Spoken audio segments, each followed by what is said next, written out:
Kawan-kawan, deklarasi kemenangan Wagner yang menguasai Bakhmut setelah lebih dari 9 bulan, 2 minggu, dan 5 hari pertempuran berat bisa menjadi sejarah pertempuran yang sangat sulit dilupakan. Ini sekaligus anomali pertama kalinya tentara swasta bisa mengalahkan tentara negara yang terorganisir dan didukung oleh NATO. Situasi ini bisa merubah banyak kebijakan baik dari pihak Rusia dan terutama dari pihak NATO. Beberapa hari yang lalu, saat Patriot bisa dikalahkan ginjal, Amerika terlihat cukup tersakiti dan langsung menyatakan bergabung dengan koalisi F-16 yang digagas oleh Inggris dan Belanda.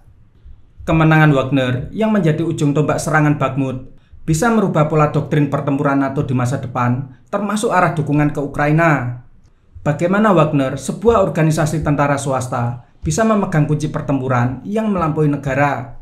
Grup Wagner digambarkan sebagai perusahaan militer swasta, tetapi ruang lingkup dan luas operasinya sangat sulit diketahui. Wagner menyediakan segalanya, mulai dari pelatihan keamanan, nasihat politik dan militer, pengumpulan intelijen, operasi opini publik, dan operasi tempur. Wagner seringkali dibandingkan dengan kelompok tentara bayaran Blackwater Amerika Serikat yang beroperasi di Irak pada tahun 2003. Dengan puluhan ribu pejuang, banyak dari mereka sekarang terlatih di medan perang. Pejabat Eropa mengatakan, kemunculan grup Wagner bisa menjadi tantangan global yang serius di tahun-tahun mendatang. Wagner memiliki pengaruh yang kuat di Afrika, di mana para pejuang terlatihnya melakukan fungsi keamanan, terutama untuk rejim di Sudan, Republik Afrika Tengah, dan negara-negara lain. Diplomat dari Amerika, Eropa, dan Afrika telah bertemu secara tertutup di ibu kota di seluruh negara, termasuk Bangui, Kigali, Brussels, Washington, Kiev, London, dan Lisbon untuk membahas cara membatasi jejak Wagner. Para pejabat bahkan menyusun dan mengedarkan peta jalan strategis untuk mengusir Wagner keluar dari Republik Afrika Tengah. Koordinator Dewan Keamanan Nasional Amerika Serikat untuk komunikasi strategis John Kirby mengklaim Wagner memiliki 50.000 pejuang di Ukraina, termasuk 10.000 kontraktor. Lainnya menyebutkan jumlah tentara yang dimiliki oleh Wagner lebih dari 100.000 jika digabungkan dengan narapidana yang direkrut dari penjara Rusia. Pada tahun 2023, Rusia mengabulkan status veteran tempur kepada kontraktor Wagner yang ikut serta dalam invasi. Grup Wagner pertama kali muncul di Ukraina pada tahun 2014, di mana ia berpartisipasi dalam aneksasi Crimea. Kelompok ini juga aktif pada tahun 2014 bertempur dengan separatis Ukraina yang didukung Rusia di wilayah Luhansk. Dmitry Valeryevich Utkin, seorang veteran perang Ceknya pertama dan kedua, dikabarkan sebagai pendiri dari grup Wagner. Pada tahun 2008 sampai 2013, Utkin menjabat sebagai letnan kolonel dan komandan Brigade Unit Pasukan Khusus Direktorat Intelijen Utama Rusia atau GRU, Detasemen Spetsnaz Independen ke-700 dari Brigade Independen kedua. Setelah keluar dari militer, pada tahun 2013, ia mulai bekerja untuk Moran Security Group, sebuah perusahaan swasta yang didirikan oleh para veteran militer Rusia yang terlibat dalam misi keamanan dan pelatihan di seluruh dunia, berspesialisasi dalam keamanan terhadap pembajakan. Pada tahun yang sama, manajer senior grup keamanan Moran terlibat dalam pendirian Corps Slavonic yang bermarkas di Hong Kong, yang merekrut para kontraktor untuk melindungi ladang minyak dan saluran pipa di Suriah selama perang sipil.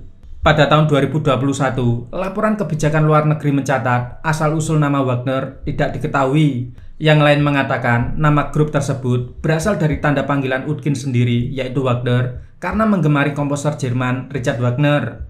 Utkin sudah berjaringan lama dengan Prigozhin, pengusaha yang sangat dekat dengan Putin. Bahkan, Prigozhin satu-satunya yang dipercaya untuk mengendalikan semua catering yang dikirimkan ke Kremlin dan tamu-tamu negara Putin. Pada awal 2016, Wagner memiliki 1.000 karyawan yang kemudian naik menjadi 6.000 karyawan pada Desember 2017. Organisasi tersebut dikatakan terdaftar di Argentina dan memiliki kantor di Saint Petersburg dan Hong Kong. Pada November 2022, Wagner membuka kantor pusat teknologi baru di PMC Wagner Center sebelah timur Saint Petersburg. Antara tahun 2017 dan tahun 2019, Wagner mengirim tentaranya ke Sudan, Republik Afrika Tengah, Madagaskar, Libya, dan Mozambik, sehingga memiliki kantor di 20 negara Afrika termasuk Eswatini, Lesotho, dan Botswana.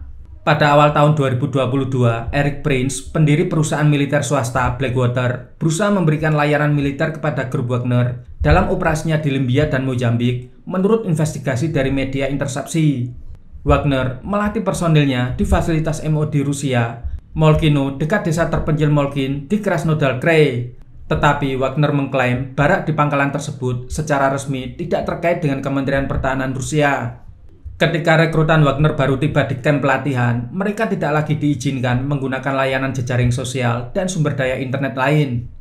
Karyawan perusahaan tidak diperbolehkan memposting foto, teks, rekaman audio, dan video atau informasi lain apapun di internet yang diperoleh selama pelatihan mereka. Pasukan dilarang memberitahu siapapun lokasi mereka, apakah mereka berada di Rusia atau di negara lain. Ponsel, tablet, dan alat komunikasi lain diserahkan kepada perusahaan dan dikeluarkan pada waktu tertentu sesuai dengan izin komandan mereka. Paspor dan dokumen lain harus diserahkan dan sebagai imbalannya, karyawan perusahaan menerima doktek tanpa nama dengan nomor pribadi. Perusahaan hanya menerima karyawan baru jika perjanjian kerahasiaan 10 tahun dibuat dan jika terjadi pelanggaran kerahasiaan, perusahaan berhak untuk memutuskan kontrak karyawan tanpa membayar biaya. Menurut SBU, Dinas Keamanan Ukraina, perwira militer Rusia diberi peran instruktur dalam pelatihan Wagner. Gaji kontraktor militer swasta Wagner yang biasanya pensiunan tentara reguler Rusia berusia antara 35 sampai 55 tahun diperkirakan antara 80.000 sampai 250.000 rubel Rusia. Salah satu sumber menyatakan bahwa bayarannya mencapai 300.000 rubel. Kemenangan besar di Bakhmut membawa reputasi Wagner ke tingkat selanjutnya. Kemungkinan besar Wagner akan menerima banyak kontrak dari beberapa negara yang sedang mengalami kecamuk konflik. Sebagai pusat transportasi dan logistik regional, Bakhmut akan sangat berguna bagi pasukan Rusia. Lebih penting lagi, itu akan menjadi batu loncatan bagi Rusia untuk maju di dua kota besar yang telah lama diincar di wilayah Donetsk, yaitu Kramatorsk dan Sloviansk. Kota terdekat, Chasiv Yar, sebelah barat Bakhmut, mungkin akan menjadi serangan Rusia berikutnya, meskipun berada di daerah yang lebih tinggi, dan pasukan Ukraina diyakini telah membangun benteng yang kuat. Bakhmut memang kota kecil dengan penduduk 50.000 sampai 80.000 jiwa, tetapi menjadi area pertempuran yang syarat kepentingan politis kedua belah pihak, sehingga menjadi ladang pembantaian kedua kubu. Ratusan tentara kedua belah pihak mengantarkan nyawa setiap hari dan ribuan peluru artileri diledakkan nyaris tanpa henti. Terakhir, kita harus memberi rasa hormat kepada pejuang dari kedua belah pihak yang telah berjuang keras dan berani selama pertempuran Bakhmut. Dan berharap semua pihak memikirkan puluhan ribu tentara yang telah terbunuh, cacat, dan terluka selama pertempuran. Oke kawan-kawan, demikian, terima kasih. 20 мая 23 года, 20.05.2023.